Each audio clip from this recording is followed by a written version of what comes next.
Hello everyone, welcome back to CUET बायडा 247। मैं हूं आयुषी मैम और बहुत ही ज़्यादा इंपॉर्टेंट दिन आप सभी लोग के चल रहे हैं, आपके एडमिशन्स के दिन चल रहे हैं। और अगर मैं बात करूं तो जो दिल्ली यूनिवर्सिटी है उसके एडमिशन का प्रोसेस हो चुका है स्टार्ट, लेकिन अभी शुरू हुआ है केवल फेज़ 1। सो DU की अगर मैं पर्टिकुलरली बात करूँ, जितने भी CUET के बच्चे हैं उनमें से आधे बच्चों ने अप्लाई किया है दिल्ली यूनिवर्सिटी के लिए, जो कि DU को बनाता है सबसे बड़ी यूनिवर्सिटी इन CUET 2023। और ऑलमोस्ट अभी 1 लाख से ज़्यादा बच्चे हैं जिन्होंने रजिस्ट्रेशंस भी अपने कंप्लीट कर लिए हैं on the phase 1 of CSAS portal, right. So अगर मैं बात करूं, क्योंकि जो ये टाइम है बहुत इंपॉर्टेंट है, तो जो गलतियां हैं यहाँ पर वो हमें काफ़ी बड़ी और काफ़ी भारी पड़ सकती है हमारे एडमिशन्स के लिए। तो हम लोग को ध्यान रखना है कुछ ऐसी बातों का जो हम लोग ना करें तो ही बेहतर है, क्योंकि अगर हम ये करते हैं तो एक अच्छा कॉलेज मिलते मिलते हम लोग का रह जा सकता है। ठीक है, तो अगर मैं CSAS पोर्टल की बच्चों बात करूँ तो 3 फेजेस में आपके DU का एडमिशन होता है। पहला फेज आप सभी लोगों को पता है जो चल रहा है, जो कि आपकी रजिस्ट्रेशन का है। फिर आएगा फेज 2 जो कि बहुत इंपॉर्टेंट है, जिसमें आपकी होंगी चॉइस फिलिंग और प्रेफरेंसेस, जिसका इलाज आप लोगों को मिल चुका है, क्योंकि CUET अड्डा पे आपको सबसे ज़्यादा सही तरीके से बनाई गई और सबसे ज़्यादा पर्सनलाइज्ड प्रेफरेंस शीट्स ऑलरेडी मिल चुकी है। उनका इस्तेमाल कैसे करना है वो बहुत इंपॉर्टेंट है। और लास्टली आपका सीट एलोकेशन, जिसमें आपको सीट मिल जाएगी और उसके बाद आपको फर्दर क्या स्टेप्स करने हैं वो मैं आपको यहाँ पे बताऊंगी। लेकिन यहाँ पे मैं आपको सबसे इंपॉर्टेंट बातें जो है वो बताने जा रही हूँ, वो है वो गलतियाँ जो आपको पर्टिकुलरली तीनों फेजेस में अवॉइड करनी है। तो अगर आप तैयार हो जानने के लिए तो जल्दी से एक बार यहाँ पे क्या कर देंगे सभी लोग, सेशन को लाइक और शेयर। ठीक है, चलिए तो शुरू करते हैं। यहाँ पे हम लोग इस सेशन को शुरुआत करते हैं मिस्टेक्स के साथ। और मिस्टेक्स सबसे पहले अगर मैं बात करूँ तो वो आ जाता है फेज 1 में, जो कि आपका अभी चल रहा है। हालांकि ये सबसे मुश्किल फेज नहीं है, सबसे आसान फेज है, क्योंकि इसमें ज़्यादा कुछ चीज़ें नहीं है जिसमें आप गलतियां कर सकते हो। CUET का एप्लीकेशन नंबर, आपका डेट ऑफ बर्थ, और जिसमें मैक्सिमम बच्चे जो गलती करते हैं वो होता है डॉक्यूमेंटेशन, आई थिंक। लेकिन अभी तक इतने सेशंस हम लोगों ने ले लिए हैं कि आप डॉक्यूमेंट्स में गलती तो नहीं करोगे।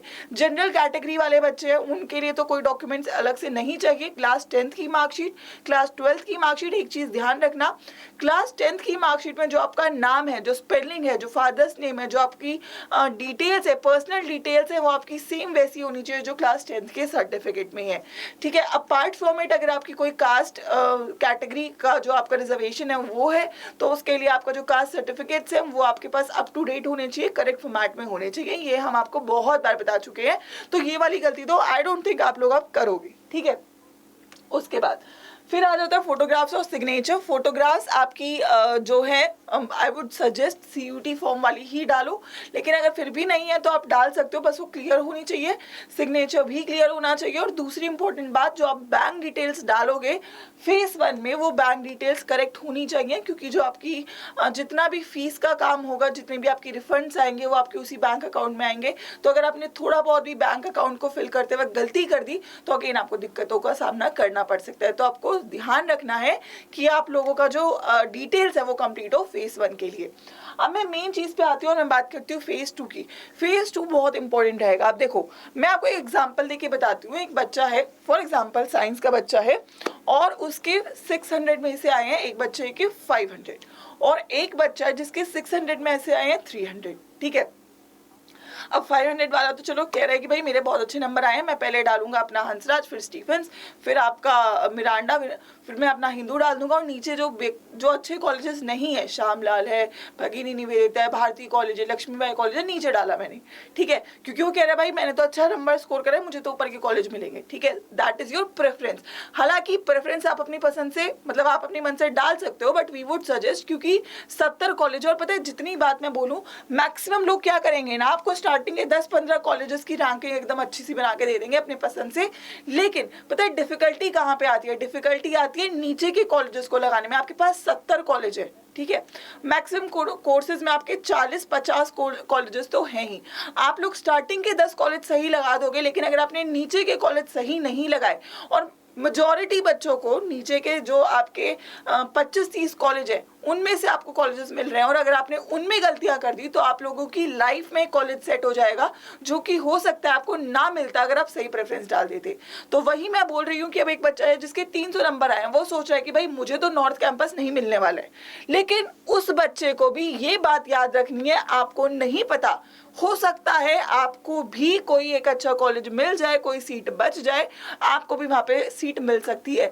इसका मतलब ये नहीं है कि आप खुद से ही वो अच्छे कॉलेजेस को नीचे डाल दो लिस्ट में, नहीं। अगर आपको देखो नहीं मिलने हैं तो फिर भी आपको फर्स्ट की 10 छोड़ के 11th मिल जाएगा। इसका मतलब ये तो नहीं है ना कि आपने फर्स्ट 10 आपको नहीं मिल रही तो आपको 11th तो फिर भी मिलनी है। अगर आपने इस 11th को ही नंबर 1 पे डाल दिया तो जो कोई चांस आपकी ये कॉलेजेस टॉप वाले मिलने की थी वो भी नहीं बचती है। तो बहुत इंपॉर्टेंट है, आपको रॉन्ग प्रेफरेंस लिस्ट नहीं डालनी है। और ये प्रेफरेंस लिस्ट सही तरीके से ऑलरेडी बच्चों आप लोगों को जो है दे दी जा चुकी है, जो कि आपका सारथी प्रोग्राम है, जिसमें आपको हर एक कोर्स का, हर एक कॉलेज का प्रेफरेंस बहुत मेहनत से बना चुके हैं और आप लोगों को दे दिया है फ्री ऑफ कॉस्ट। तो मेक श्योर करना कि हर एक बच्चा प्लीज वो प्रेफरेंस लिस्ट अपने पास रखे, और जैसे ही फेज 2 स्टार्ट हो अपने डिजायर्ड कोर्सेज के अकॉर्डिंग वो पीडीएफ्स डाउनलोड करे और सेम टू सेम उसी ऑर्डर में अपने CSAS पोर्टल पे डाल दे। क्योंकि अगर आप रिस्क लोगे यहाँ पे अगर आपने थोड़ा बहुत भी गलती कर दी तो बहुत चांसेस हैं कि आपको एक अच्छा कॉलेज जो मिल सकता था वो नहीं मिलता है। और ये एक रियल टाइम एक्सपीरियंस है बहुत सारे CUT 2022 के बच्चों का, क्योंकि अगर कोई बच्चा इंडिया के वेरियस पार्ट से दिल्ली यूनिवर्सिटी में आता है उसको नहीं पता कि कौन सा कॉलेज कैसा है। मोस्टली बच्चों को पता है, जो दिल्ली के हैं, जो NCR के बच्चे हैं, उनको पता है कि यार कॉलेजेस कैसे हैं, और वो भी सारे कॉलेजेस का सबको नहीं पता है। मैक्सिमम बच्चों को नॉर्थ कैंपस पता है।